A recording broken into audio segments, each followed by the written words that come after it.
တခေမာလေးစီကိုအမြန်သွားပြီးတော့ဥခိုက်တောင်းပန်လိုက်ဒါဆိုရင်သူကမင်းကိုခွင့်လွတ်ကောင်းခွင့်လွတ်လိုက်မယ်ခေါင်းဝမ်းဆက်ပြီးတော့ဆဲဆွနေပါတယ်ဖယန်ကတော့သူ့ကိုနားမကြားသလိုသာနေလိုက်ပါတယ်သူကသက်ဆက်အိတ်ထဲကရွှံကြောက်လုံးတစ်လုံးကိုဖြည်းဖြည်းချင်းထုတ်လိုက်ပြီးလက်ဖွားထဲမှာကင်ထားလိုက်ပါတယ်ပြီးတော့သူကမျက်လုံးလေးကိုဖြည်းဖြည်းချင်းမှိတ်လိုက်ပါတယ်ဖယန်ကဆက်ပြီးတော့ကျင့်ကြံနေသေးတာကိုတွေ့တော့ခေါင်းဝမ်းချက်ချင်းပဲစိုးရိမ်လာပြီးဆဲဆူလိုက်ပါတယ်မင်းကတင်းခဲ့တဲ့စီစစ်ပါရမီပဲရှိတာအများဆုံးမှအစစ်နဲ့ကုဆရာသခင်ပဲဖြစ်လာမှာကျင့်ကြံစရာဘာရှိနေလို့လဲဗီဒီယိုလေးမစခင် YouTube channel လေးကို like and subscribe လုပ်ခဲ့ပြီးတော့တောင်းဆိုချင်ပါတယ်မင်းတယောက်ထင်းနဲ့မိုမီတောက်စုခွဲတစ်ခုလုံးဘလို့ရှင်းပြမလဲကောင်းလေးမင်းကနားလေးနေရလားငါပြောတော့ကြားလားဖယန်ကဘာမှမကြားသလိုနေပြီးတပြိုင်နက်တည်းအလုံးနှစ်ခုကိုလုံနေပါတယ်သူကမူလားပင်လယ်အပေါက်ကိုကြည့်ရှုစစ်စင်ရွံကြောက်တုံထဲကတဘာဝမူလားစွမ်းရည်တွေကိုဆုပ်ယူနေပါတယ်မူလားပင်လယ်အပေါက်ထဲမှာငကိုကနဲနေတဲ့မူလားပင်လယ်ကတဘာဝမူလားစွမ်းရည်တွေဇက်တိုက်ဝင်လာတာကြောင့်ဖြည်းဖြည်းချင်းပြန်ပြီးတော့မြင့်တက်လာပါတယ်ဒီလိုပြန်ပြီးတဲ့နှုံကအနှဲငယ်နှီးပေမဲ့ဖယန်ကတော့စိတ်မပူပါဘူးကြင်ကြံချင်းဆိုတာစူဆောင်းချင်းလိုပါပဲလောလို့မရပါဘူးတကယ်တမ်းစိတ်ပူနေတဲ့သူကအခန်းအပြင်ဘက်ကတက်လက်ပိုင်းအရွယ်အစိကန်အမျိုးသားပါနိုင်ဝက်လောက်ကြာတော့ဖယန်ရဲ့ကျင်းနီစိန်ရောမူလားပင်လယ်က44ရာခိုင်နှုန်းအကန့်အသတ်ကိုရောက်ရှိသွားပါတယ်။တို့ကနေအဲ့ဒါ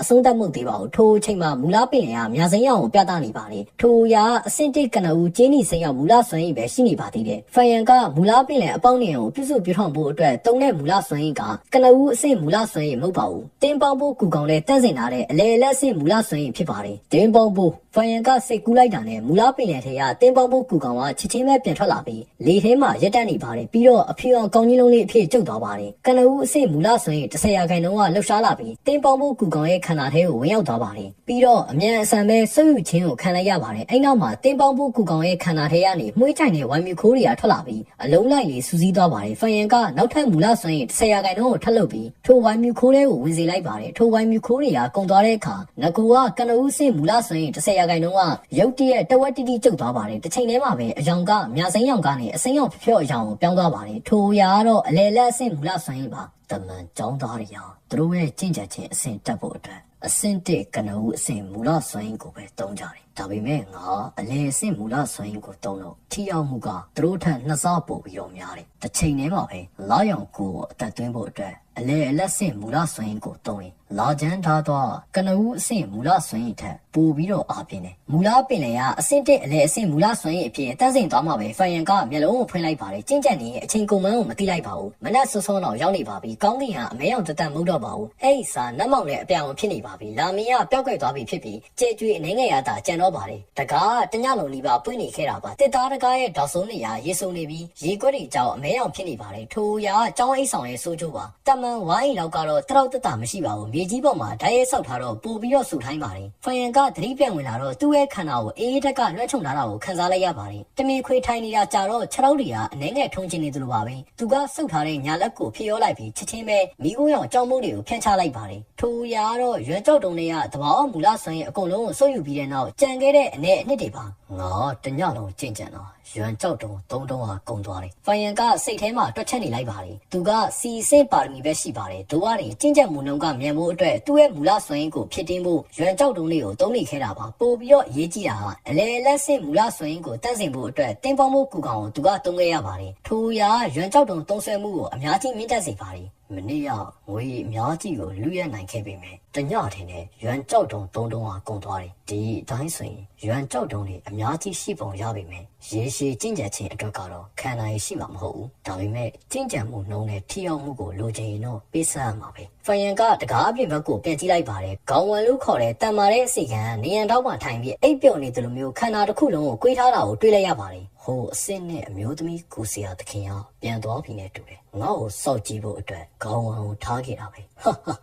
ဲဖယန်ရဲ့နှခမ်းကတွန့်ကွေးသွားပြီးအေးဆက်ဆက်အပြုံးကပေါ်လာပါတယ်သူကဂရင်ပေါ်ကဆင်းပြီးလက်သီးနဲ့ခြေထောက်တွေကိုတိတ်တဆိတ်နဲ့လှူရှားလိုက်ပါတယ်ခန္ဓာကိုယ်ကနှွေးလာတာနဲ့သူကအိတ်ဆောင်အပြင်ကိုထွက်လာပါတယ်ကောင်းလေမင်းကနောက်ဆုံးတော့ထွက်လာဖို့အတွက်စိတ်ကူးပေါက်ပြီပေါ့ဘလို့လဲအငိမ့်လေးအဖမ်းခံပြီးငါနောက်ကိုလိုက်ခဲ့မလားငါတခင်မလေးစီမှာဒူးထောက်ပြီးတော့အမြန်တောင်းပန်လိုက်ခေါင်းဝံဖန်ရဲ့ခြေတံကိုကြားတော့နရွက်တရားလှူရှားသွားပြီးရုတ်တရက်မတရက်လိုက်ပါတယ်သူ့ရဲ့ခန္ဓာကိုယ်ကထူးခဲတန်ပါပြီးဖန်ရန်ထက်နှစ်ဆနီး နီးပါးလောက်ပိုကြီးမားပါတယ်သူ့ရဲ့ကိုယ်ပေါ်ကကြွက်သားတွေကဖူးထစ်နေပြီးစောင်းနေတဲ့မျက်ခုံးအောက်မှာကျင်းမြောင်းတဲ့မျက်လုံးတစ်စုံဟာစာလောင်နေတဲ့အကောင်လိုမျိုးရက်စက်ရုံမာတဲ့အလင်းရောင်တွေလက်နေပါတယ်ဖယန်ကမျက်နှာတင်နဲ့ပဲသူ့စီကိုရှောက်သွားပါတယ်ကောင်လေးမင်းကစောစောထွက်လာရင်ကိစ္စမရှိဘူးအခုထွက်လာပြီဆိုတော့ငါမင်းကိုစောက်ရတာဘလောက်တော့ဒုက္ခရောက်ရလဲသိလားသူကရေမောင်းရင်ရုံမာတဲ့အပြုံးနဲ့ဖယန်စီကိုလမ်းလာပါတယ်ထိုအချိန်မှာပဲဖယန်ကရုတ်တရက်အုပ်ဟစ်ပြီးတော့ခုန်တက်လိုက်ပါတယ်လက်သီးကိုမြောက်ပြီးခေါင်းဝန်းစီကိုပြေးဝင်သွားပါတယ်ကောင်စိုးလေမင်းကတေးချင်နေရပဲခေါင်းဝန်းရဲ့မျက်နှာရှုပ်သွားပြီးဒေါသတွေကထွက်လာပါတယ်သူကမြေအိုးရဲ့စားလောက်ရှိတဲ့လက်သီးကိုမြောက်ပြီးဖယန်စီကိုထိုးချလိုက်ပါတယ်ထိုလက်သီးကအရန်အားပြင်းပြီးလေတူးကိုခွင်းသွားတာကြောင့်လေတိုးတန်ဟန်တော့ထွက်လာပါတယ်ဖယန်ရဲ့အကြည့်ကရေလိုကြည့်နေပါတယ်လက်သီးကဝင်လာတော့မြင်တော့သူကခြိလန်းရွှေ့ပြီးခေါင်းဝန်းရဲ့ဘေးဘက်ကိုရှောင်လိုက်ပါတယ်သူကလက်ညှိုးကိုဆန်းထုတ်ပြီးခေါင်းဝန်းရဲ့ခါကိုထိုးလိုက်ပါတယ်ခေါင်းဝန်းကလက်မောင်းနဲ့ကာလိုက်တော့ဖယန်ကခါကိုမထိုးမိပဲခေါင်းဝန်းရဲ့ဘယ်ဘက်လက်ဖြံကိုတွတ်ထိပါတယ်ဖယန်ကသူ့ရဲ့လက်ချောင်းကတံပြားကိုထိုးမိတယ်လို့ခံစားပြီးနာကျင်ထုံကျင်သွားပါတယ်ဒီခေါင်းဝန်းတမန်လူသားတွေရဲ့ကိုယ်ခံပညာမှာအထုံးအထည်ကိုရောက်နေပြီပဲငါမှတိုက်ခိုက်ဖို့အတွက်လာရောက်ကိုကရှိနေသေးတယ်အခြားကူကောင်တွေရဲ့အကူအညီမပါဘဲနဲ့လက်တီးချက်တော့တက်တက်နဲ့ဆိုရင်ငါသူ့ရဲ့ပြိုင်ပဲမဟုတ်ဘူးဖယန်ရဲ့အကြည့်ကလက်ခနဲ့ဖြစ်သွားပြီးတိုက်ခိုက်တာကိုပပနဲ့နဲ့ပဲလက်လျှော့လိုက်ပါတယ်သူကခြေလန်းနှင်းငယ်နောက်ဆုတ်ပြီးအကော်ဝေးယူလိုက်ပါတယ်ကုရဲရွာမှာကုရဲမျိုးနဲ့ဇူးဝင်နေရပဲကုစီယာတခင်အဖြစ်ကျင့်ကြံခွင့်ရှိပါတယ်ကျန်တဲ့မျိုးနဲ့ဇူးဝင်နေရကျင့်ကြံမှုပါရမီရှိမရှိနိုးထခြင်းအခမ်းအနားမှာပါဝင်ခွင့်မရှိကြပါဘူးတို့ကရင်ထိုတမန်လူတွေကလက်သီးနဲ့ခြေထောက်ကူခံပညာကိုတော့လေ့ကျင့်နိုင်ကြပါတယ်သူရှိရခေါင်းဝိုင်းလိုပါသူကကုစီယာတခင်မဟုတ်ပေမဲ့ကိုခံပညာကိုတေချာဖို့ကြိုးစားပြီးတော့လေ့ကျင့်ထားပါတယ်သူ့ရဲ့အခြေခံစွမ်းရည်ကအတော်လေးကိုခိုင်မာပြီးတမန်လူတွေရဲ့ဘဝမှာအကောင်းဆုံးအချိန်ဖြစ်တဲ့တက်လက်ပံအရွယ်ဖြစ်ပါတယ်တိုက်ပွဲအတွက်သုံးလို့ရတဲ့လာရောင်ကူကလွယ်လို့ဖယန်ရဲ့ခန္ဓာက15နှစ်အရွယ်လူငယ်တစ်ယောက်ပဲရှိပါသေးတယ်ခွန်အားလျင်မြန်မှုဒါမှမဟုတ်ခန္ဓာရည်ဘက်မှာသူကခေါင်းဝဲပြိုင်ဘက်မဟုတ်ပါဘူးခေါင်းဝဲလိုကိုခံပညာရှင်ကအဆင့်1ကနဦးအဆင့်ကုစီယာတခင်ကိုတတ်ဖို့ကလုံလောက်ပါတယ်အလဲလက်စစ်ကုစီယာတခင်ကိုတော့ချင်းချောင်းမှုအချို့ကိုပေးနိုင်ပါတယ်ဒီကောင်လေးသူကအရန်ကိုရက်ဆက်တာပဲဖယန်ကနောက်ဆုတ်သွားတော့မြင်တော့ခေါင်းဝဲရဲ့ရင်ထဲမှာအကြောင်းရမှုတွေကကြန့်ရှိနေပါသေးတယ်ခါဆိုတာလူတယောက်ရဲ့အသက်သွေးကြောနေရပါတယောက်ယောက်ကအားနဲ့ထိုးလိုက်ရင်ဒဏ်ရာကမသေးပါဘူးအားရန်သုံးရင်လူတော်မှတည်စေနိုင်ပါတယ်ခေါင်းဝန်းကညဘက်အချိန်အများစုကိုခြံဝင်းရဲ့အပြင်ဘက်မှာနေခဲ့ရတာပါသူ့ရဲ့ခန္ဓာကိုယ်ကအေးဆက်ဆူထိုင်းတဲ့လေထဲမှာရှိနေတော့တုတ်ပြန်မှုကအနှဲငယ်နှီးနေပါတယ်အဲ့ဒီချက်ကသာထိသွားရင်ဖယန်ကအောင်မြင်လို့နေပါဖြစ်သွားမှာပါကံကောင်းတာကသူကအခြားလူတွေကိုဖားတတ်ပေမဲ့ကိုယ်တိုင်ကလည်းကြိုးစားပြီးတော့လေ့ကျင့်ထားပါတယ်အရေးကြီးတဲ့အချိန်မှာသူ့ရဲ့ခန္ဓာရဲ့အလိုလျောက်တုတ်ပြန်မှုကအုံတော်ရဲ့တုတ်ပြန်မှုထက်ပုံမြန်ပြီးဖယန်ရဲ့တိုက်ခိုက်မှုကိုတက်တဲလေးကာကွယ်နိုင်ခဲ့တာပါငါပေါ်ပေါ်ဆဆနေလို့မရတော့ဘူးဒီကောင်လေးကဝင်ပလီပေါက်စားပဲသူ့ရဲ့တိုက်ခိုက်မှုတွေကရက်ဆက်ပြီးတိတ်ကိုကောက်ကျစ်တယ်ငါတော့သတိမထားရင်သူ့ရဲ့ထောင်ချောက်တွေကိုကျသွားနိုင်မယ်တခင်လေးကသူ့ရဲ့လက်ချက်နဲ့နှစ်ခေါင်းတော့သတိလက်သွားတာမစမ်းတော့ဘူးခေါင်းဝမ်းကနှစ်ဖူးပေါ်ကချွေးစေးတွေကိုတုပ်လိုက်ပြီးအစောကအထင်သေးတာတွေကိုဖယ်ရှားကဖယန်ကိုအလေးနဲ့စောက်ကြည့်လိုက်ပါတယ်ဒီကောင်လေးကိုတော့ဖမ်းမိရင်အကြီးကျယ်ဦးမှာအကျိုးမြတ်ရမှာအဲ့ခါကျရင်တခင်မာလေးကငါ့ကိုတင်ကြပေါ့ဆူချလိုက်မယ်အဆင့်1ကနဦးအဆင့်လာချမ်းထားသွားအများဆုံးဓာတ်တစ်ချောင်းလို့ပဲယူဆလို့ရတယ်အသက်သွေးကြောနေအောင်မထိတွေ့အပေါ်ရန်ဒဏ်ရာပဲရမှာထိုးရောက်တွေးပြီးခေါင်းဝဲစိတ်နှလုံးကပူနွေးလာပါတယ်သူကတန်ညက်လို့လက်တွေကိုဆန့်ထုတ်ပြီးဖယန်စီကိုလှမ်းဖမ်းလိုက်ပါတယ်ဖယန်ကအနှဲငယ်လေးတော့မကြောက်ရွံ့ပါဘူးသူကခေါင်းဝဲကိုမျက်နှာချင်းဆိုင်ပြီးအနီးကပ်တိုက်ခိုက်ပါတယ်တခဏအတွင်းမှာပဲလက်သီးနဲ့ခြေထောက်တွေကရှင်ပြိုင်ကြပြီးတိုက်ခိုက်မှုနဲ့ကာကွယ်မှုတွေဖလှယ်ကြရာကနေအတန်တွေကစတိုက်ထွက်လာပါတယ်ចောင်းသားတွေကိုလူရက်တုံးကဖယန်ကအချင်းတွေကိုထိန်းချုပ်ဖို့အတွက်လဝါကိုပဲအဓိကသုံးခဲ့တာပါအခုခေါင်းဝဲနဲ့တိုက်ခိုက်တဲ့အခါသူ့ရဲ့လက်ကတွန့်မနေတော့ပါဘူးတခါတလေသူကမျက်လုံးလေးကိုဖောက်ဖို့လက်ချောင်းလေးကိုသုံးပါတယ်တခါတလေလေပင်ကိုထိုးပါတယ်တခါတလေမေးစီးကိုလဝါဆောင်နဲ့ရိုက်ပါတယ်တခါတလေခေါင်းနောက်စီးကိုလက်ဖမိုးနဲ့ခုတ်ပါတယ်တခါတလေပေါင်ချံကိုဒူးနဲ့တိုက်ပါတယ်ပြီးတော့တခါတလေခါကိုတထောင်နဲ့ထိုးပါတယ်ခေါင်းဝမ်းကချွေးစည်းတွေပြန်လာပါတယ်ဖယန်ရဲ့လှုပ်ရှားမှုတိုင်းကခေါင်းဝမ်းရဲ့အသက်သွေးကြောနေရာတွေကိုပဲပြစ်မှတ်ထားတာပါသူ့ရဲ့နီလန်းတွေကရက်ဆက်ပြီးခေါင်းဝမ်းကိုတတ်ချိနေတယ်လို့ပါပဲခေါင်းဝမ်းကတမန်လူသားပါကုစီယာတခင်မဟုတ်ပါဘူးသူကစူးစမ်းလေ့ကျင့်ထားပေမဲ့သူ့ရဲ့အသက်သွေးကြောနေရာတွေကအသက်သွေးကြောနေရာတွေဖြစ်နေတော့မှတမန်လူတယောက်ကမျက်ခွန်းတွေကိုတံမဏိဖြစ်အောင်လုပ်လို့မရပါဘူးထို့ရာတမန်လူတွေရဲ့ကိုယ်ခံပညာလေ့ကျင့်ခြင်းရဲ့အကန့်အသတ်ပါတစ်ဖက်မှာကျတော့ခေါင်းဝမ်းကဖယန်ကိုမတက်ရပါဘူးဖယန်ကကုရဲ့မျိုးနဲ့ဇူးဝင်ဖြစ်ပါတယ်ဖယန်ကိုတက်လိုက်မယ်ဆိုရင်ခေါင်းဝမ်းကမျိုးနဲ့ဇူးဝင်ရဲ့ဒေါသကိုခံစားရပါလိမ့်မယ်သူကတေချာပေါက်အပိုင်းဖြတ်ခံရမှာဖြစ်ပြီးမိုမီသားစုကပြဿနာရှင်းဖို့အတွက်ပထမဦးဆုံးလှုပ်ဆောင်မဲ့သူဖြစ်လာပါလိမ့်မယ်ထို့ကြောင့်သူ့ရဲ့အကြံဖယန်ကိုဖမ်းဖို့တာပါပဲဖမ်းမိနေတဲ့အချိန်မှာနာကျင်အောင်လုပ်နိုင်ရင်တော့အကောင်းဆုံးပါတစ်ဖက်မှာစိုးရိမ်စိတ်တွေရှိနေပြီးနောက်တစ်ဖက်ကတော့တက်ဖြတ်လို့စိတ်ကရှိနေပါတယ်တိုက် တိုက်ပွဲမြေပြင်မှာတော့တကယ်တမ်းခေါင်းဝမ်းကိုဖိအားပေးနေတာဖန်ရန်ဖြစ်နေပါတယ်လက်တီးနဲ့ခြေထောက်တွေကရှုပ်ထွေးသွားတဲ့အခါသူကအသက်ရှူရကြက်နေပါပြီအခြားတစ်ဖက်မှာတော့ခေါင်းဝမ်းရဲ့အသက်ရှူတန်ကတည်ငြိမ်ပြီးတော့နှဆိုင်နေတော့မှသူတို့ကြားခန္ဓာရည်ရကွာဟချက်ကကြီးမားပါတယ်တစ်ချိန်တည်းမှာပဲခေါင်းဝမ်းစတင်လှုပ်ရှားလာပါတယ်သူ့ရဲ့ခန္ဓာကိုယ်ကဖြည်းဖြည်းချင်းပူနွေးလာပြီးသူ့ရဲ့လက်တီးကပူပူပြီးတော့မြန်ဆန်လာပါတယ်အေးဆက်မှုကြောင့်ဖြစ်ပေါ်လာတဲ့ထုံကျင်မှုနဲ့လေးလံမှုတွေကတဖြည်းဖြည်းနဲ့လွင့်ပါသွားပြီးဆယ်စုနှစ်ပေါင်းများစွာလေ့ကျင့်လာတဲ့သူ့ရဲ့ခွန်အားကိုစတင်ထုတ်ဖော်ပြသလာပါတယ်ကောင်းလေးမင်းကငါ့ကိုမနိုင်ဘူးမျိုးနဲ့စုရဲ့စီမင်းစည်းကမ်းအရကျောင်းအကယ်ဒမီမှာမျိုးနဲ့စုရဲ့စီမင်းစည်းကမ်းအရကျောင်းအကယ်ဒမီမှာလာရောက်ကူကောင်ကိုအသုံးပြုခွင့်မရှိဘူးမင်းရသွားပြီဒီနေ့မင်းရငါရဲ့အစီကံဖြစ်ဖို့ကံပါလာပြီးသားပဲခေါင်းဝမ်းရက်ဆက်စွာနဲ့ရင်မောလိုက်ပါတယ်သူ့မှာတိုက်ပွဲအတွေ့အကြုံအများကြီးရရှိပြီးစကလုံးလေးကိုအသုံးပြုပြီးဖန်ရရဲ့တိုက်ခိုက်လူစိတ်ကိုဖြိုခင်းဖို့အတွက်ကြိုးစားနေပါတယ်ငါစေချိုတက်တယောက်ပဲရှိသေးတာကိုငါရဲ့ခန္ဓာမင်းချက်သေးဘူးငါရဲ့အရေးသွေးဟာဒီအစီကံတော့မကောင်းဘူးဖန်ရဲ့စိတ်နှလုံးကရေခဲလိုတင်းငိမ့်နေပါတယ်နှစ်900တက်တိုင်းလေ့ကျင့်ပြီးတဲ့နောက်သူ့ရဲ့တိုက်ခိုက်လူစိတ်ကဘယ်လိုလုပ်ပြီးတော့ရိမ့်ရိုင်သွားနိုင်ပါလဲလာရောက်ကူသူ့ရဲ့စိတ်နှလုံးကလှုပ်ရှားသွားပါတယ်သူကမူလဆိုင်းကိုအသက်သွင်းပြီးနောက်ခုံဆိုးလိုက်ကခေါင်းဝမ်းနဲ့အကွာဝေးကိုချလိုက်ပါတယ်ခေါင်းဝမ်းကနောက်ကနေလိုက်ချင်ပေမဲ့ဖန်ရဲ့လက်ဖွားပေါ်ကနေအပြောင်အလင်းတွလာကထွက်ပေါ်လာတာကိုရုတ်တရက်တွေ့လိုက်ရပါတယ်သူ့ရဲ့မျက်နှာချစ်ချင်းပဲမဲမောင်သွားပြီးသူကအော်ဟစ်လိုက်ပါတယ်ကောင်းလေးမင်းကကြောင်းကဲ့တယ်မှာတိုက်ခိုက်ဖို့အတွက်ကူကောင်ကိုအသုံးပြုနေတယ်ဒါမျိုးနဲ့စုရဲ့စီးမြင်းတွေကိုချိုးဖောက်တာပဲဒါဆိုတော့အဲ့လိုဆိုရင်ရောဘာဖြစ်လဲဖိုင်ယန်ကတော့အစ်ဆက်ဆက်နဲ့ရင်မောလိုက်ပါတယ်သူကမျိုးနဲ့စုစီးမြင်းတွေကိုလေ့လာထားပြီးကျွမ်းကျင်ပေမဲ့သူကလိုက်နာဖို့အတွက်တော့ဘယ်တော့မှမဟုတ်ခဲ့ပါဘူးချစ်ချင်းပဲသူ့ရဲ့လက်ဖွားခေါင်းဝမ်းစီကိုခုတ်ပိုင်းလိုက်ပါတယ်တိုးညင်းတဲ့အတန်နဲ့အတူအပြောင်လာကျန်းထားသွားခေါင်းဝမ်းရဲ့မျက်နှာစီကိုပြင်တန်းသွားပါတယ်ခေါင်းဝမ်းအကျိတ်လိုက်ပြီးသူ့ရဲ့လက်မောင်းလေးကိုမျက်နှာရှိမှမြောက်က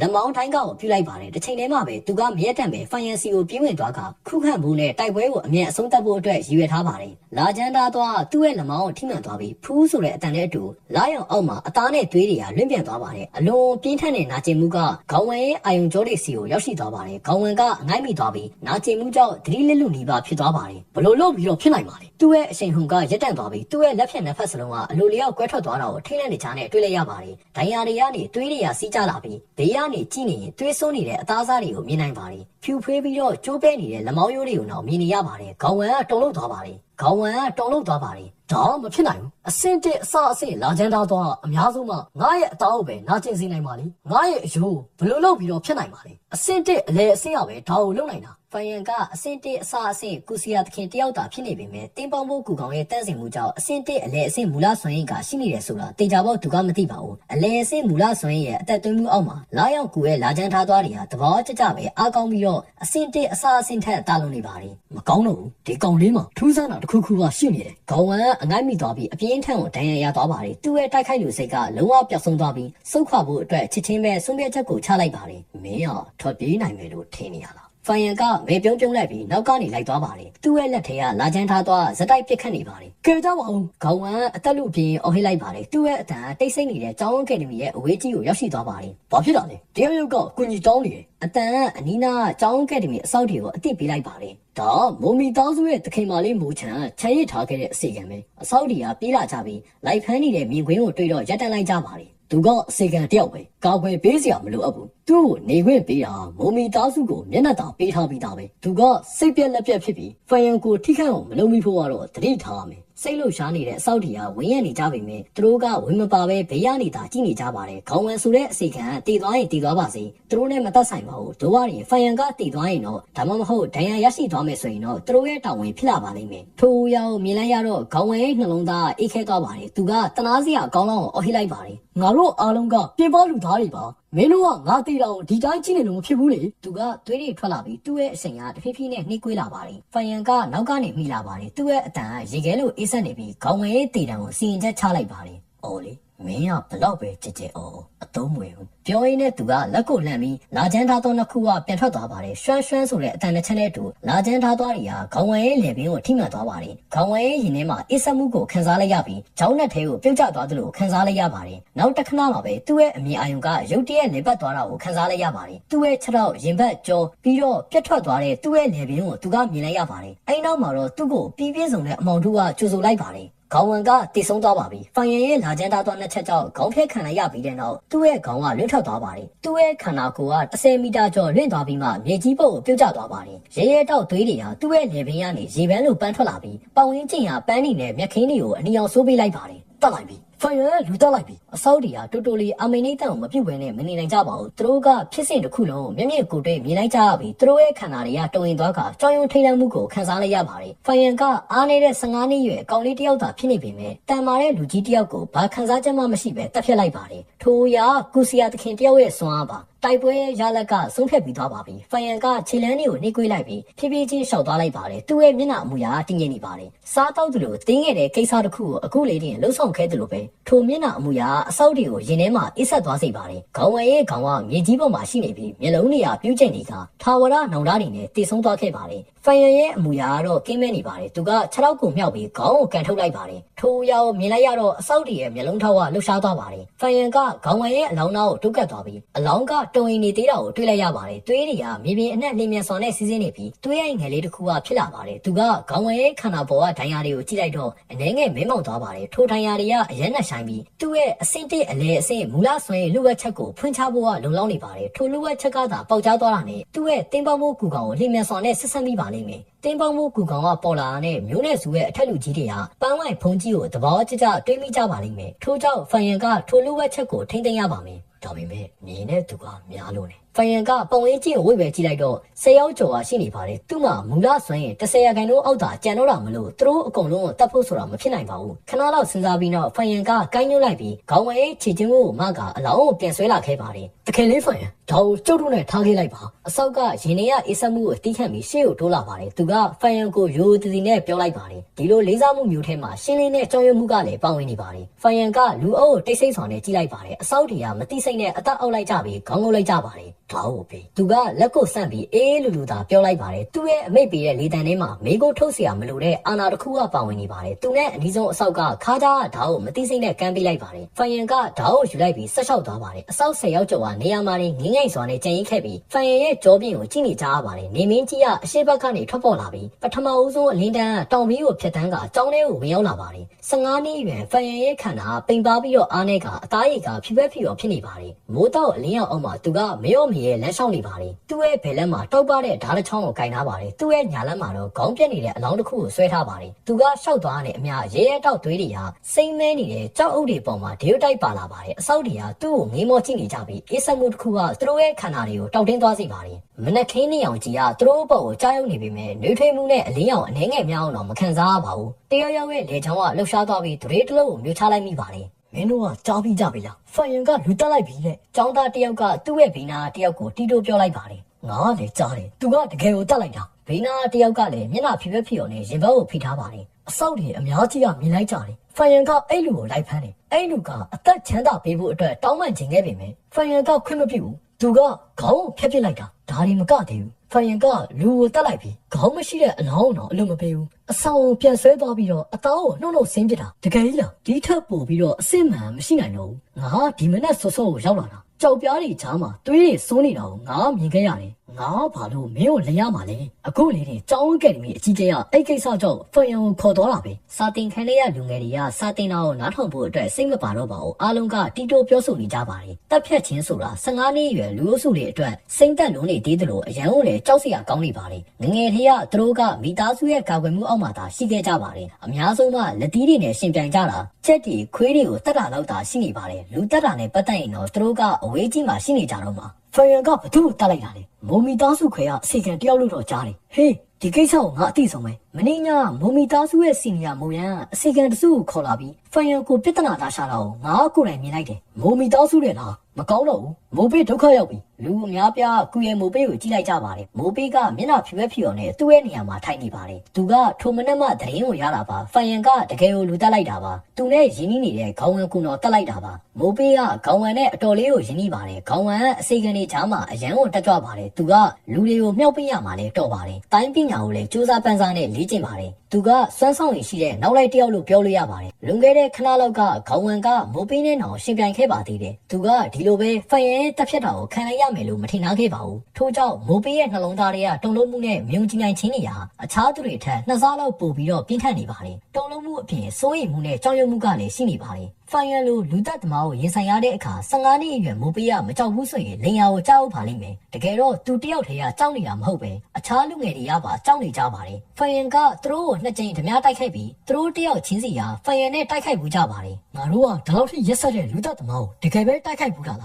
ါတကယ်ကိုပဲအသက်ရှင်နေသေးရလားလူအတော်များရင်ဘတ်ကိုပုတ်လိုက်ကြပြီးကြောက်ရွံ့မှုလိုင်းတဘိုးတွေကိုခန်းစားလိုက်ရပါတယ်ဖိုင်ရန်ကလူသက်တာကိစ္စတစ်ခုအဓိကအချက်ကလေသူကအလောင်းကိုအပိုင်းဖြတ်ပြီးတော့အသားတွေကိုနှုတ်လို့ဆင်းပစ်လိုက်တာအဲ့ဒါအရန်ကိုရက်ဆက်လုံးနေဒီလိုကြောက်မဖွယ်ရကောင်းတဲ့အရာကြီးကလူငယ်တွေရဲ့အပြစ်ကင်းတဲ့နှလုံးသားထဲမှာနက်နက်ရှိုင်းရှိုင်းကိုရိုက်ခတ်သွားစေပါတယ်အခန်းထဲမှာကျောင်းအကယ်ဒမီအကြီးကဲတဲ့ဖိုင်ရန်2ယောက်တည်းရရှိနေပါတယ်ကျောင်းအကယ်ဒမီအကြီးကဲကထိုင်နေပြီးဖိုင်ရန်ကတော့မတည့်ရက်နေပါတယ်ဘသူကမှစကားမပြောကြပဲလေထူးကလေးလံပြီးတော့ဖိနေနေပါတယ်ကျောင်းအကယ်ဒမီအကြီးကဲကဖိုင်ရန်ကိုတိတ်တဆိတ်နဲ့ကြည့်နေပါတယ်ရှုပ်ထွေးတဲ့အလင်းရောင်တစ်ခုကသူ့ရဲ့မျက်လုံးထဲမှာဖြစ်တန်းသွားပါတယ်မနက်စောစောစီစီအဆောက်တစ်ယောက်ကဖိုင်ရန်ရဲ့လူတက်မှုအကြောင်းကိုသူ့ကိုလာပြီးတော့သတင်းပို့ပါတယ်ထိုသတင်းကသူ့ကိုတုံလို့စေသလိုတန်တရားလည်းဝင်စေခဲ့ပါတယ်သူကအဆင့်3ကုစီယာသခင်အိုကြီးဖြစ်ပြီးကျောင်းအကယ်ဒမီကိုတာဝန်ယူထားတဲ့သူဖြစ်တာကြောင့်အဆင့်1အစကုစီယာသခင်တယောက်မှာဘလို့တိုက်ခိုက်နိုင်စွမ်းရှိလဲဆိုတာကိုသဘောကျကျပဲသူကသိနေပါတယ်ဖိုင်ရန်ကခေါင်းဝံကိုတတ်နိုင်ခဲ့ပါတယ်ထိုအရာအင်အားနဲ့သူကအင်အားကြီးသူကိုအနိုင်ယူလိုက်တာလို့ပြောလို့ရပါတယ်တကယ်တော့မင်းညအဆောက်တယောက်ကသူ့ကိုသတင်းပို့ခဲ့ပါတယ်မိုးရန်ကဖိုင်ရန်ကိုတစားခံအဖြစ်ဖမ်းပြီးကျောင်းအကယ်ဒမီကိုဝင်ရောက်သွားတဲ့ဆိုတာပါအဲ့တုန်းကသူကဂီယူမဆိုင်ခဲ့တယ်လို့မတားဆီးခဲ့ပါဘူးသူကကျောင်းအကယ်ဒမီရဲ့အကြီးအကဲဖြစ်ပြီးသူ့ရဲ့ရည်မှန်းချက်ကအနာဂတ်ကုစီယာသခင်တွေကိုပြုစုပြောထောင်ပေးဖို့သာဖြစ်ပါတယ်ကာကွယ်ပေးဖို့အတွက်မဟုတ်ပါဘူးကျောင်းသားတွေရဲ့တည်ဆုံမှုကမရှိသေးသူကရန်ပွဲတွေကိုတိတ်တဆိတ်နဲ့အားပေးပါသေးတယ်မိုးရန်ကဖိုင်ရန်ကိုပြဿနာလာရှာတာကိုသူကဝမ်းသာအားရနဲ့ကြည့်ရှုချင်ခဲ့တာပါပထမအချက်ကအနိုင်ရသည်ဖြစ်စေရှုံးနိမ့်သည်ဖြစ်စေထိုတိုက်ပွဲကဖိုင်ရန်ရဲ့ကြီးထွားမှုအတွက်အကျိုးရှိမယ်ဆိုတာသူကသိပါတယ်ဒုတိယအချက်ကတော့သူကဖိုင်ရန်ရဲ့ကြော်ကြားမှုကိုဖိနှိပ်ချင်တာပါဖိုင်ရန်ကကျောင်းအကယ်ဒမီရဲ့ဝင်ပေါက်ကိုနှစ်ကြိမ်တိုင်ပိတ်ဆို့ခဲ့ပြီးကျောင်းသားအားလုံးကိုလူရက်ခဲ့ပါတယ်ထိုကြော်ကြားမှုကပြင်းထန်လုံးတာကြောင့်သူ့ကိုဖိနှိပ်ဖို့ကလိုအပ်ပါတယ်ဒါပေမဲ့သူတို့မမျှော်လင့်ထားတာမိုးရန်ကလက်ပလာနဲ့ပြန်သွားပြီးမိသားစုအစီကံခေါင်းဝံကိုထားရိတ်ခဲ့တာပါပြီးတော့ခေါင်းဝံကဖိုင်ရန်ကိုမနိုင်ပဲဖိုင်ရန်ရဲ့တစ်ဖက်ချင်းကိုသာခံလိုက်ရပါတယ်ထိုကဘာမှာအင်အားသာအရာရာကိုလွှမ်းမိုးပါတယ်လူတက်တာရှားပါတဲ့ကိစ္စတော့မဟုတ်ပါဘူးအထူးသဖြင့်ကုစီယာသခင်တွေအတွက်ဆိုရင်အလွန်တော်မှတမန်ကိစ္စလို့ပြောလို့ရပါတယ်တို့ကနေ15နှစ်အရွယ်လူငယ်တယောက်အတွက်ပထမဦးဆုံးအကြိမ်လူတက်တာရိုးရှင်းတဲ့ကိစ္စမျိုးတော့ဟုတ်မနေပါဘူးကျောင်းအကယ်ဒမီအကြီးကဲကသူ့ရဲ့ပထမဦးဆုံးလူတက်မှုအကြောင်းကိုကိုကိုမှတ်မိနေတော့မှအဲ့တုန်းကသူကအစင်းနဲ့ကုစီယာသခင်ဖြစ်နေပါပြီအသက်19လည်းရှိနေပါပြီပရိပခါတစ်ခုမှာပိုင်မီသားစုရွာကုစီယာသခင်တယောက်ကိုသူကတတ်ခဲ့ပါတယ်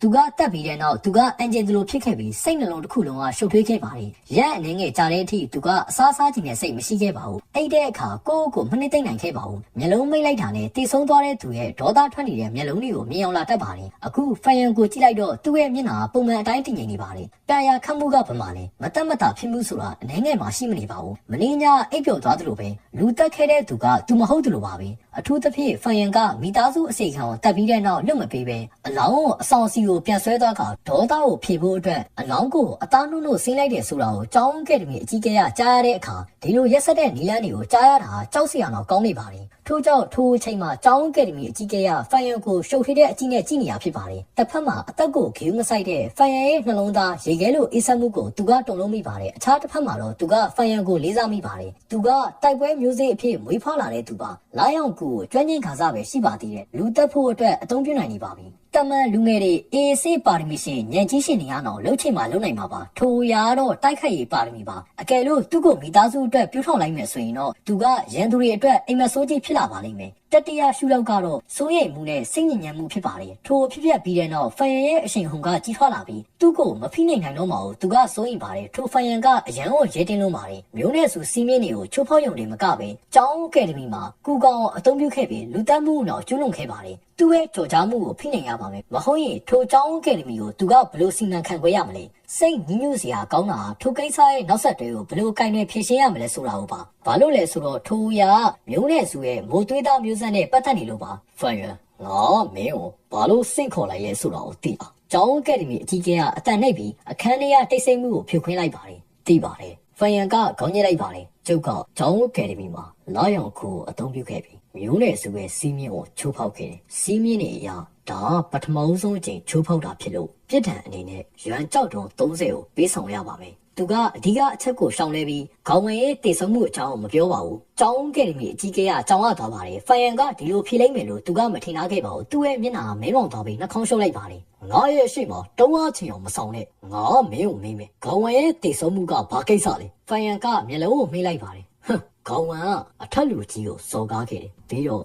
သူ့ရဲ့ရည်ရွယ်ချက်ကရုံမာတယ်။မင်းညသူကကျုပ်ရဲ့တကားကိုပိတ်ဆို့ထားရုံတည်းမကောက်ဘူး။ကျုပ်ကတော့တတ်ချင်ခဲ့တာလေကျုပ်ကကိုကာကွယ်ဖို့အတွက်လာရောက်ကိုအသုံးပြုခဲ့ရပြီးဒီကောင်ကိုကန်ကောင်းထုံးမစွာနဲ့တတ်နိုင်ခဲ့တာဒီလူကအခြားတောင်ပေါ်စခန်းနေရာတရှိုဖြစ်ဖို့အလားအလာများတယ်လို့ကျုပ်ကတန်တရားရှိတယ်မိသားစုအကြီးကဲဒီကိစ္စကိုစုံစမ်းပေးပါကျောင်းကယ်ဒမီအကြီးကဲကအဲ့ဒါကိုကြားတော့မျက်မှောင်ကျုပ်လိုက်ပြီးဘာပြောမှမသိဖြစ်သွားပါတယ်အခုခေါဝမ်တည်သွားပြီဆိုတော့ဖိုင်ယန်ကဘာမဆိုပြောလို့ရပါတယ်သူကအပြင်လူတယောက်မျိုးနဲ့ဆိုရင်ဟုတ်မနေပါဘူးသူကတည်သွားရင်တည်ပါစီတော့ကျောင်းကယ်ဒမီအကြီးကဲကလုံးဝဂရုမစိုက်ပါဘူးတို့ကရင်မိုမီသားစုရဲ့တုတ်ပြန်မှုတော့သူကစိုးရိမ်နေပါတယ်ခေါဝမ်ကမိုမီသားစုရဲ့အစီအကံဖြစ်ပေမဲ့ကျောင်းကယ်ဒမီထဲမှာတည်ဆုံးသွားတာပါသူကကျောင်းကယ်ဒမီကိုတာဝန်ယူထားတဲ့သူဖြစ်တာမလို့မိုမီသားစုကိုရှင်းပြချက်ကိုပေးဖို့ကလိုအပ်ပါတယ်ခဏလောက်စဉ်းစားပြီးတော့ကျောင်းကယ်ဒမီအကြီးကဲကဖိုင်ယန်ကိုစိုက်ကြည့်ပြီးမေးလိုက်ပါတယ်ဒါဆိုရင်ငါမင်းကိုမေးမယ်ခေါဝမ်ရဲ့အလောင်းမင်းကဘလို့ကင်တွယ်လိုက်လဲဖိုင်ယန်ရဲ့နှကန်းတွေကရက်ဆက်တဲ့အပြုံးဖြစ်ကွင်းညွန့်သွားပါတယ်ကျုပ်လားကျုပ်ကခေါဝမ်ရဲ့အလောင်းကိုအပိုင်းပိုင်းဖြတ်ပြီးတစ်တာတစ်လုံးလေးကိုထည့်လိုက်တယ်နေထွက်တဲ့အခါမိုမီသားစုရဲ့နောက်ဖေးတစ်ခါမှတွတ်ထားပေးလိုက်တယ်ဘာကျောင်းကယ်ဒမီအကြီးကဲကတုံ့လို့သွားပြီးထိုင်ကုန်ကနေမတည့်ရလူနီးပါးဖြစ်သွားပါတယ်ဖိုင်ယန်ကအစီကံတယောက်ကိုတက်ရုံနေမကပဲအလောင်းကိုအပန်းပန်းဖြတ်ပြီးမိုမီသားစုရဲ့နောက်ဖေးတစ်ခါမှတွတ်ထားလိုက်ပါတယ်တဲ့ထိုရာပြောင်ပြောင်တင်းတင်းကိုရင်စားလိုက်တာပါထိုကိစ္စကိုဖြေရှင်းခြင်းနဲ့ကျောင်းကယ်ဒမီအကြီးကဲတက်တော့ထိုရာတေချာပေါက်တကယ်အိမ်မဆိုးတစ်ခုပါပဲဖိုင်ယန်ကတင်းငယ်တဲ့အစင်းတစ်အစကူစီယာသခင်တယောက်ပဲရှိတာပါကြီးမားတဲ့မိုမီသားစုကဘလို့တုတ်ပြတ်မှုတွေရှိလာမလဲထိုရာကိုတွေးပြီးတော့ကျောင်းကယ်ဒမီအကြီးကဲကခေါင်းကိုက်သွားပါတယ်ထိုကိစ္စတွေကသူ့ရဲ့ထိန်ချုံမှုအောက်ကနေလွတ်သွားပါပြီထိုဖိုင်ယန်ကတကယ်ကိုပြဿနာကောင်းပါဖြစ်ပြီးမှတော့ပြောနေလို့လည်းအဖို့ပဲမင်းကသွားလို့ရပြီရက်အနေငယ်အတွင်းမှာပြစ်ဒဏ်ရှိလိမ့်မယ်မင်းရဲ့စိတ်ပိုင်းဆိုင်ရာကိုပြင်ဆင်ထားတာပို့ပြီးတော့ကောင်းနိုင်မယ်အကြီးကဲကစိတ်ရှုပ်ထွေးနေပြီးဖိုင်ယန်ကိုထွက်သွားဖို့အတွက်လက်ဝင်ရင်လိုက်ပါတယ်သူကတည်ငြိမ်ဖို့နဲ့ဖြည့်ရှင်းနည်းကိုစဉ်းစားဖို့အတွက်လိုအပ်ပါတယ်တစ်ချိန်တည်းမှာပဲမုံမီသားစုထဲမှာငါမင်းကိုဘာပြောခဲ့လဲမင်းကဘာတွေကိုလုပ်ခဲ့လဲကြည့်အောင်စာတင်ခန်းထဲမှာကူရဲမိုချမ်းကစပွဲကိုရိုက်ပြီးဒေါသတကြီးနဲ့အော်ဟစ်လိုက်ပါတယ်။မိုရန်ကအဖိုးရှိမှခေါင်းငုပ်ပြီးတော့ရက်နေပါတယ်။သူမရဲ့မျက်ဝန်းထဲမှာတုံလုံးမှုဒေါသတွေကပြင်းထန်နေပါတယ်။ခေါင်းဝန်းဖိုင်ယန်ကတက်လိုက်ပြီဆိုတဲ့သတင်းကိုသူမကအခုလေးနဲ့ရရှိခဲ့တာပါ။15နှစ်အရွယ်ကောင်လေးတစ်ယောက်မှာဒီလိုနီးလန်းနေနဲ့ဆုံးဖြတ်ချက်ခိုင်မာမှုကရှိမယ်လို့သူမကမယုံနိုင်ပါဘူး။ခေါင်းဝန်းကမိုမီသားစုရဲ့အစီအကံတစ်ယောက်ဖြစ်ပါတယ်။ဖိုင်ယန်ကသူ့ကိုတက်လိုက်တာမိုမီသားစုကိုလုံးဝမလေးစားဘူးဆိုတဲ့အဓိပ္ပာယ်ပါ။အဖိုးစိတ်မဆိုးပါနဲ့ခေါင်းဝမ်းအစီကံတယောက်ပါပဲသူကတည်သွားလဲဘာမှမဖြစ်ပါဘူးဘာပဲဖြစ်ဖြစ်သူ့ရဲ့မျိုးနာမည်ဟာကုရဲမမဟုတ်တာဒါပေမဲ့အဲ့ဒီဖိုင်ယန်ကအရန်ကိုရဲတင်းလုံးနဲ့ခွေးတစ်ကောင်ကိုရိုက်မယ်ဆိုရင်တော့ပိုင်ရှင်ကိုအရင်ကြည့်ရအောင်မယ်လေသူကကျမတို့ရဲ့ခွေးကိုရိုက်ရုံတင်မကပဲတက်အောင်တက်လိုက်သေးတယ်မိုရန်ကဒေါသတကြီးနဲ့ပြောလိုက်ပါတယ်ကုရဲမိုချမ်းဟိတ်လိုက်ပါတယ်မင်းကပြောရသေးတယ်ပေါ့မင်းကကြီးလာပြီငါပြောတော့ဂူးမဆိုင်တော့မဟုတ်လားငါမင်းကိုဘာလို့တတိပေးခဲ့လဲမင်းကအကုန်လုံးမေ့သွားပြီမိမလေးကမလုပ်ရဲပါဘူးမိုရန်တုံလို့သွားပါတယ်သူမအဖိုးကတကယ်စိတ်ဆိုးနေမှတိလိုက်ပြီးအလေးမြန်နဲ့ဒူးထောက်လိုက်ပါတယ်ကုရဲမိုချမ်းကဗရင်းပေါက်တကားအပြင်ဘက်ကိုလက်ညှိုးနဲ့ထိုးပြီးစူပူလိုက်ပါတယ်ဟမ်အဲ့ဒီအစီကတည်သွားတာကိစ္စမရှိဘူးဒါပေမဲ့မင်းကဖိုင်ယန်ကိုလွတ်မပေးသေးဘူးမင်းကအရန်ကိုအမြောက်မြင်တုံတောင်းပြီးဘာအရေးကြီးလဲဆိုတော့မသိဘူးမင်းကဘာလုပ်နေရလဲဆိုတော့သိရလားမျိုးဆက်တဲ့လူငယ်တွေကြားရန်ဖြစ်တာသူတို့ရဲ့ကိစ္စပဲအကြီးကဲတွေအနေနဲ့ငါတို့ကမပါဝင်သင့်ဘူးဒါစီကံပဲအခုမင်းကဖိုင်ယန်ကိုပြဿနာတွက်ရှာနေရစီကံကိုချိုးဖောက်တာမိုမီသားစုကိုဟာသားတစ်ခုအနေနဲ့ကြည့်နေတဲ့သူဘယ်နှယောက်တော့ရှိနေမလဲဆိုတော့ဘသူကသိမှာလဲအဖိုးကျေးဇူးပြုပြီးတော့စိတ်လျှော့ပါဒေါသခန္ဓာကိုထိခိုက်စေပါတယ်မိုမီသားစုကိုဆွဲချမိတာကျမရဲ့အမှားပါအဖိုးကဘာပဲခိုင်းကျမကလုပ်ပါမယ်ဒါပေမဲ့ကျမကတော့ဒါကိုငြိမ်ခံမနေနိုင်ဘူးအဲ့ဒီဖိုင်ယန်ကအရန်ကိုရုံမာပြီးအဆက်မရှိဘူးအရင်ဦးဆုံးသူကကျမကိုလှည့်စားပြီးတော့ကြောင်းလေးကိုခေါ်သွားတယ်ပြီးတော့အဆောင်လေးမှာပုံနေပြီး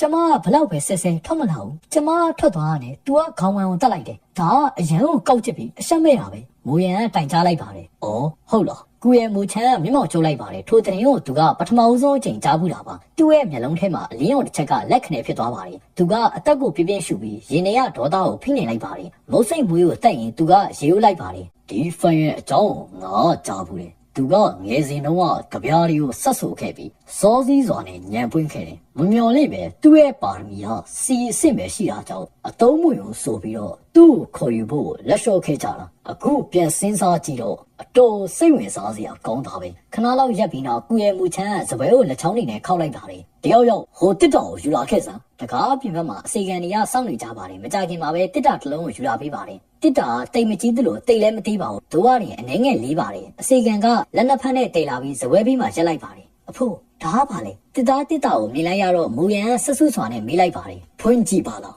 ကိုရဲ့မူချမ်းမျက်လုံးကိုမေးလိုက်ပါတယ်သူ့ရဲ့လေတံအနေငယ်ရှုပ်ထွေးနေပါတယ်မူရန်ကမတရက်လိုက်ပြီးအတွင်းထဲကိုကြည့်ဖို့အတွက်တစ်တာအဖုံးကိုဖွင့်လိုက်ပါတယ်ချက်ချင်းဆိုသလိုပဲသူမရဲ့မျက်နှာမူရာပြောင်းသွားပြီးမျက်လုံးတငယ်အင်းကြီးကအပေါက်လောက်အထိကျုပ်သွားပါတယ်သူမခြေလမ်းချစ်ချစ်တလန်းတော့ဆုပ်လိုက်ပြီးမထိန်ချုံနိုင်ပဲတုံလုံးစွာနဲ့အော်ဟစ်လိုက်မိပါတယ်သူမရဲ့လက်ထဲကတစ်သားအဖုံးကမြေကြီးပုတ်ပြုတ်ကျသွားပါတယ်တစ်သားအဖုံးကမရှိတော့တဲ့အတွက်တစ်သားထဲကအရာဝတ္ထုကလူတိုင်းရဲ့ရှေ့မှာပေါ်လာပါတယ်အဲ့ဒါကတော့အသားနဲ့သွေးအစုပုံပါထိုအသားနဲ့သွေးအပိုင်းစားတွေကတိတာထင်ရှားစွာပဲအပိုင်းပိုင်းဖြတ်တောက်ပြီးတော့တစ်တာထဲကိုထည့်ထားတာဖြစ်ပါတယ်ရဲရဲတောက်သွေးတွေဟာအတွင်းထဲမှာစုပုံနေပါတယ်အချို့ကဖြူဖြူရောင်းတဲ့အသားတွေဖြစ်ပြီးအချို့ကတော့ဥလန်းကြောင်းတွေဖြစ်ပါတယ်အယိုးတစ်ချောင်းနှစ်ချောင်းတော့ရောပါနေပါသေးတယ်ခြေထောက်ယိုလည်းဖြစ်နိုင်တယ်လို့နံယိုလည်းဖြစ်နိုင်ပါတယ်သွေးရဲ့တောက်တနေရာမှာလက်ချောင်းနှစ်ချောင်းနဲ့ခြေမတစ်ဝက်ကရှိနေပါတယ်မူရဲလှပတဲ့မျက်နှာဖြူဖြူရောဖြစ်သွားပြီးနောက်ထပ်ခြေလန်းကျကျတလန်းနောက်ဆုတ်သွားပါတယ်သူမရဲ့အစာရင်ကစူပွဲလာပြီးထိုနေရာမှာအန်လူလီပါဖြစ်သွားပါတယ်သူမကအစင်းနဲ့ကူစီယာသခင်တယောက်ဖြစ်ပြီးလေ့ကျင့်မှုတွေအများကြီးကိုလုပ်ခဲ့တယ်လို့လူတက်ခဲ့ဘူးပေမဲ့ဒီလိုရွှေရှာဖွေရမြင်ကွင်းမျိုးတော့ပထမဦးဆုံးအချိန်မြင်မှုတာဖြစ်ပါတယ်တစ်တာထဲကအသားနဲ့သွေးတွေကတိတာထင်ရှားစွာပဲလူသေးအလောင်းတစ်လောင်းအပိုင်းပိုင်းဖြတ်ပြီးတော့အတွင်းထဲကိုထည့်ထားတာဖြစ်ပါတယ်ပြင်းထန်တဲ့သွေးညင်နှံကစာကြည့်တိုက်တစ်ခုလုံးချစ်ချင်းပဲပြင်းနေသွားပါတယ်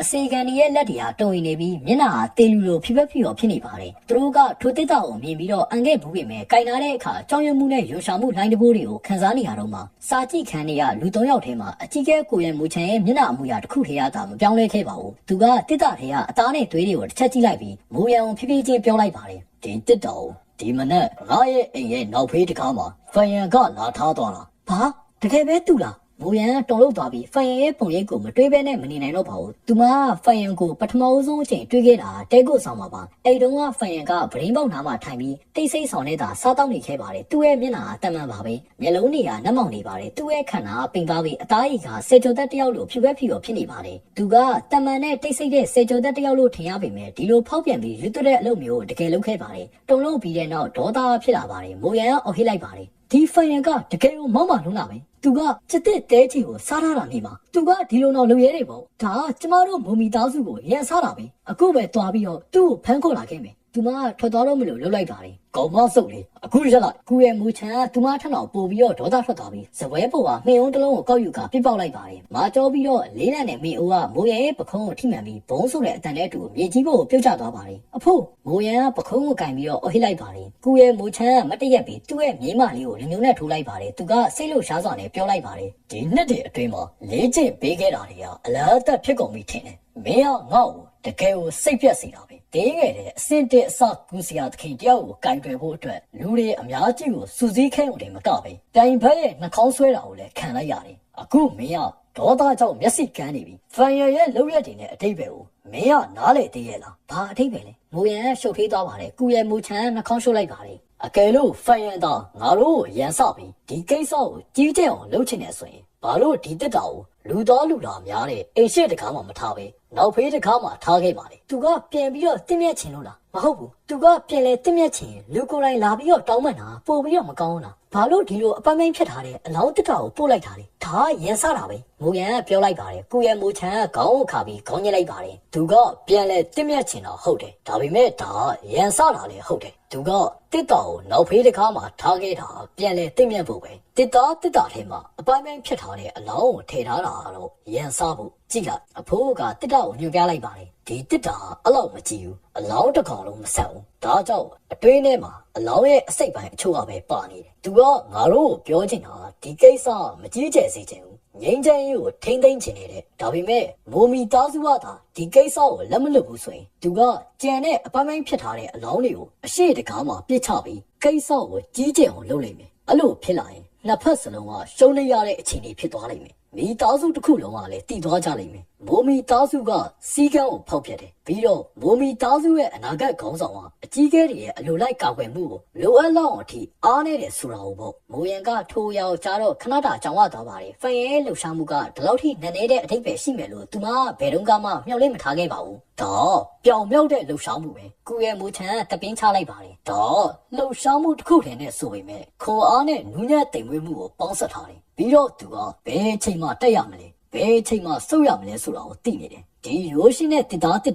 ဖန်ရန်ကအလျှော့ပေးလို့တဲ့စိတ်ကိုပြောင်းတာမကောက်ဘူးမိုမီသားစုပေါ်သူ့ရဲ့ချင်းချောက်မှုကလည်းဖြစ်နေတယ်ကန်ဆိုးစွာနဲ့ပဲသူကငါတို့ရဲ့အားနဲ့ချက်ကိုတကယ်ကိုဖမ်းဆုပ်မိသွားပြီအကယ်လို့ဒီကိစ္စမိုမီသားစုရဲ့ဂုံတိတ်ခါကိုထိခိုက်သွားရင်ချီမီသားစုကပုံကန်ထကြွလာလိမ့်မယ်ပြီးတော့မျိုးနဲ့စုခေါင်းဆောင်ကငါတို့ကိုတိုက်ခိုက်လာလိမ့်မယ်မူရန်ကတော့မယုံကြည်ပါဘူးသူမကပြောလိုက်ပါတယ်အဖိုးသူ့ကိုအထင်ကြီးလို့နေတာမဟုတ်ဘူးလားသူက15နှစ်ပဲရှိသေးရလေအထင်ကြီးလို့နော်မိုးချန်သူ့ရဲ့မိမလေးကိုမပြောမရွှင်နဲ့ကြည့်လိုက်ပါလေဒီနှစ်တည်းအတွင်းမှာမင်းကချောမွေးတဲ့ဘဝနဲ့နေသားကြပြီမောက်မာတဲ့အချင်းကိုဆွဲလန်းနေတဲ့ပုံရတယ်အမှန်တရားကိုရှင်းလင်းစွာနဲ့မတွေ့နိုင်တော့ဘူးဒီဖိုင်ယန်ကအန်ဒီယကိုရင်ဆိုင်ရတဲ့အခါတည်ငြိမ်နေခဲ့တယ်မင်းကိုလှည့်စားပြီးကြောင်းထဲကိုဝင်စေခဲ့တယ်ပြီးတော့သူကညံပါနေပြီးပြဿနာကိုရှောင်ရှားဖို့အတွက်အဆောင်ထဲမှာပုံနေခဲ့တယ်မင်းကသူ့ကိုစော်ကားတာကိုခွင့်ပြုခဲ့ပေမဲ့သူကရဲရင်ဖို့မကြိုးစားခဲ့ဘူးဒါတီးခန့်ခြင်းနဲ့တည်ငြိမ်ခြင်းပဲမင်းကထွက်သွားပြီးတော့သူကခေါင်းဝန်းကိုချက်ချင်းပဲတတ်လိုက်တယ်ဒါဆုံးဖြတ်ချက်ပြတ်သားခြင်းနဲ့ရဲရင်ခြင်းပဲအခုသူကဒီတက်တာကိုပို့လိုက်တယ်ဒါတိတာထင်ရှားစွာပဲဘာနဲ့တဲ့အစီအစဉ်ပဲငါသူ့ကိုအထင်ကြီးလို့နေရလို့မင်းကထင်နေတော့လားမိုးရန်ကြောင်ရသွားပါတယ်သူမအဖိုးကဖိုင်ယန်ကိုဒီလောက်ထိလေးစားမယ်လို့သူမတကယ်ကိုမထင်ထားခဲ့ပါဘူးသူမမကျင်တတ်စွာနဲ့ချစ်ချင်းပဲပြောလိုက်ပါတယ်အဖိုး तू ကစီစိပါရမီရှင်ပဲရှိတာပါကူရဲ့မိုးချန်မုတ်စိတ်မွေးကိုတက်ပြီးတပင်းချလိုက်ပါတယ်ဟုတ်တယ် तू ကစီအစ်စ်ပဲရှိတာသူ့မှာဒီလောက်ထိဉာဏ်ပညာရှိနေပေမဲ့စီအစ်စ်ဖြစ်နေတာနှမျောစရာပဲအကယ်လို့သူ့ရဲ့ပါရမီအသာအနှဲငယ်ပုံမြင့်ပါပြီဒီအစ်စ်သာဖြစ်ခင်သူကကိုရဲ့မျိုးနွယ်စုကြီးရဲ့အနာဂတ်ခေါင်းဆောင်တေချာပေါက်ဖြစ်လာနိုင်မယ်ကန်ဆိုးစွာနဲ့သူကစီအစ်စ်ပဲဖြစ်နေတယ်အဖိုးရဲ့တပင်းချတန်ခန်းစားချက်တွေနဲ့ပြည့်နေနေပါတယ်သူကနောင်တရတယ်လို့ဖြစ်နေပေမဲ့ဝမ်းသာတယ်လို့လည်းဖြစ်နေပါတယ်မိုးရန်ကတော့တိတ်ဆိတ်နေပါတယ်သူမဖန်ရဲ့ပုံရိပ်ကိုထမတွေးပဲနဲ့မနေနိုင်တော့ပါဘူးသူမရဲ့စိတ်ပိုင်းဆိုင်ရာလွှမ်းမိုးမှုအောက်မှာဖန်ရဲ့မူလာအာနေပြီးစာပေသမားဆန်တဲ့မျက်နှာအခုတော့ကောက်ကျစ်ပြီးတော့အန်ရရှိတဲ့အရေးတစ်ခုနဲ့ဖုံးလွှမ်းနေပါပြီဒါမင်းကြောင့်ဖြစ်ရတာငါတို့ကဘလို့ကင်တွယ်သိတယ်လို့မင်းရထင်လဲကူရဲ့မိုးချမ်းတိတ်ဆိတ်မှုကိုရုတ်တရက်ဖြိုခွင်းပြီးမိုးရန်ကိုစတင်ဆန်းတက်လိုက်ပါတယ်မိုးရန်ကခဏစဉ်းစားပြီးအေးဆက်တဲ့လေတံနဲ့ပြောလိုက်ပါတယ်ခေါင်းဝမ်းအစီခံတယောက်ပဲသူကတည်သွားတာအဆင်ပြေပါတယ်ဖန်ရန်ကတော့စီအစ်စ်ပဲရှိတာဒါကြောင့်ကိစ္စတည်တည်လေးပါအဓိကအချက်ကမိုမီသားစုရဲ့ဂုံတိတ်ခါကိုကောက်ွယ်ဖို့ပဲဒီကိစ္စကိုဖြေရှင်းဖို့အတွက်ကျမတို့ကစီကန်းကိုလိုက်လာကြောင်းမိသားစုတစ်ခုလုံးကိုပြသဖို့နဲ့ခေါင်းဝယ်ရဲ့မိသားစုတစ်ခုလုံးကိုတက်ပစ်တာပို့ပြီးတော့ကောင်းမယ်ကောင်းပြီမင်းရောမိသားစုရဲ့အကျိုးစီးပွားကိုကောက်ွယ်ဖို့အတွက်ကိုရေးကိုလာခန်းစားချက်တွေကိုခဏတာဘေးဖယ်ထားနိုင်ပြီးအခြေအနေတစ်ခုလုံးကိုကြည့်မြင်နိုင်တာတကယ်ကိုကောင်းတယ်ဒါပေမဲ့ဒီလိုကင်တွယ်ဖြေရှင်းနေရမသိတော့ဘူးကူရဲ့မိုးချမ်းမုတ်စိတ်မွေးကိုတက်ပြီးမှတ်ချက်ပြုလိုက်ပါတယ်ကျေးဇူးပြုပြီးတော့ကျမကိုလမ်းညွှန်ပေးပါအဖိုးကိုရဲ့မူချမ်းခဏစဉ်းစားပြီးတော့ပြောလိုက်ပါတယ်ဒီကိစ္စ